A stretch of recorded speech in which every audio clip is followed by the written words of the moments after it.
چې دنیا له موږ نه څنګه حکومت غواړي. آیا داسې حکومت غواړي لکه د کمونستانو د کودتا حکومت؟ آیا داسې حکومت غواړي لکه د حامد کرزي په مشرۍ چې په بون کې جوړ سو؟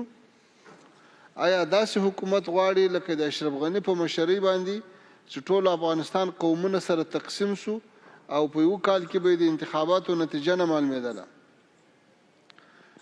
او که داسې حکومت غواړي لکه په سیمه کې چې ځینې نور حکومتونه دنیا موږ ته دا ماډل نشي پیښولی.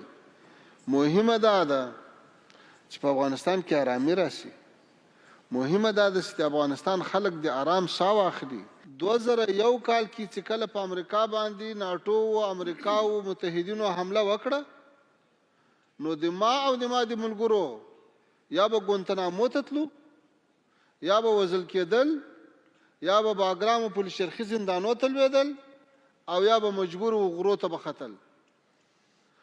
خو نن چې موږ رالو کابل ته او ټول افغانستان هم په 11 ورځو کې تر تصرف لاندې راوست، د یو مخالف یو څاڅکی وینه تونه سوه.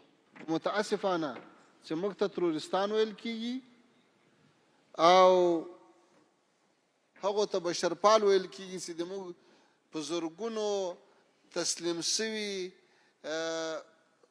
کسان په کانتینرونو کې بند ساور بنده کړه او په شهادت یې ورسول. د حیرتان او د لیلې دښتې د انسانانو په اډوکو ډکې کړې. انسانانو په بحر کې په صندوقونو کې ولوېدل. هغه بشرپال دي او نن چې موږ د ټولو ساتنه کوو، نن موږ په ټول افغانستان کې یو سیاسي بندي نه لرو. نن موږ په ټول افغانستان کې ښځینه بندیانې نه لرو.